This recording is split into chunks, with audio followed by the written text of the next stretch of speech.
The most exciting teenager in the country gets us underway. Exceptional contribution by Brian McClair to goal of the day contender A from Ryan Giggs.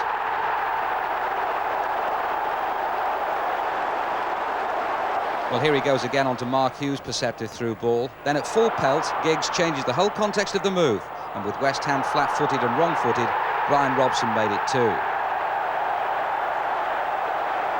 Now, we only have 4 goal of the day contenders, so Frank McAvenny can consider himself unlucky not to be in the frame. One out of the David Rocastle repertoire of impudent goals at Old Trafford.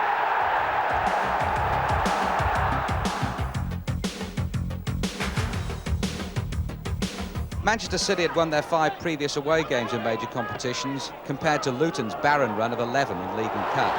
Mick Harford's opener, Redmond's slip was costly, but he paid an even heavier price later on.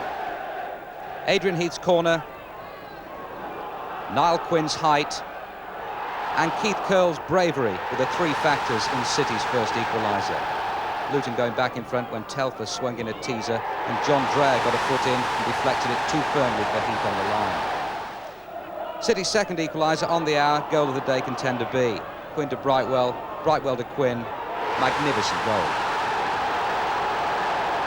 Now in the closing minutes, Brian Steam went racing through, Steve Redmond made contact. The referee's interpretation, a professional foul. You can guess the rest.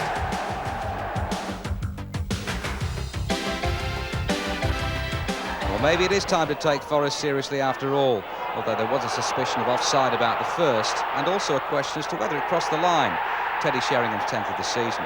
But that's nitpicking. Forest were breathtaking at times. Stuart Pearce with one of his guided missiles giving Forest the cushion and the platform to play the sort of football we'd walk a million miles to watch.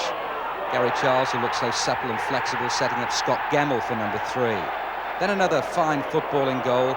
Goal of the day, C, because of Ian Woan's cool, classy, inch-perfect finish. Palace had only lost 1 of their previous 13 games, but this was just one of those days. The only memorable thing about their goal, it was Jeff Thomas's 4th in successive games. But Forest hadn't finished. Gary Charles brought down by Humphrey. It was a twice-taken penalty by Teddy Sheringham to round off Forest's best performance of the season.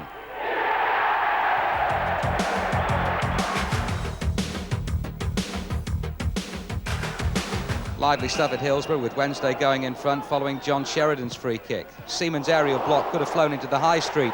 Instead, it went straight to David Hirst. Wednesday's only goal in 4 games. Arsenal had the chance to equalise after their chief threat, Ian Wright, was clumsily brought down by Carlton Palmer. But Chris Woods, the subject of some criticism last week, produced a fine save from Lee Dixon's penalty. Arsenal grabbed a point, deservedly, as a result of another penetrating burst by Ian Wright.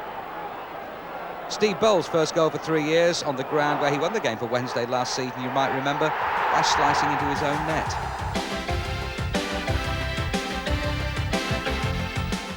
Well, some terrific goals this week, and here's another that would have been a contender on any run-of-the-mill Saturday. Sloppy defending, but really quick thinking by Kevin Gallagher. But Coventry's new coach, Don Howe, doesn't officially take up his post until tomorrow. He's certainly got plenty to work on. Norwich did the damage from close range. Sherwood's cross eventually turned in by Bowen. Well, over the last 9 games, apart from a penalty, Gallagher has been Coventry's only scorer. They regained the lead when the Scottish international got his 2nd of the match.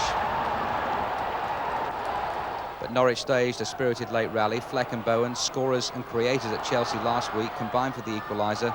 Fleck's 4th in as many games. Well, on to the last minute, another loose maul in the 6-yard area, and when Rob Newman drove the ball back in, substitute Chris Sutton, making his first appearance of the season, grabbed the glory. Don't worry, Everton haven't reverted to the long ball game. This is a long pass of real quality and accuracy by Andy Hinchcliffe. Tony Cottee did the rest superbly for his 8th goal in 9 games, Everton's 4th successive win. Only Peter With's 2nd point since he became Wimbledon manager at the beginning of last month. Dean Saunders almost won it for Liverpool near the end. He's beginning to look the part, and his understanding with McManaman is beginning to look interesting.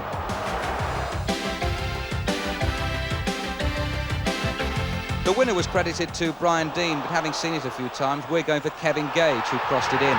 And Anyway, Sheffield United poised to move out of the bottom three at any time. 4 goals in 5 minutes. Little Nick Henry popped in the first for an Oldham side who hadn't won for 5 games, but who continued to play open football. Goal of the day, contender D. Typical of the way they stretch defenders and get the ball out wide. Palmer started it, and he finished it with a lovely angled header. Oldham's record scorer. Oldham then 2 up in 3 minutes. 2 minutes later, keeper Hallworth committed himself. Fortunately, Les Ferdinand only had eyes for the ball and headed his first of the season. Seconds after that, the evergreen Palmer's first touch let in Graham Sharp for a 2-goal lead. Oldham never really looked like relinquishing. Rangers' 4th straight defeat, and now 1 off the bottom. 1 win in 7 league games for both clubs beforehand. Matthew Le Tissier's free kick. Alan Shearer's 13th of the season, just before half-time. Shearer looking...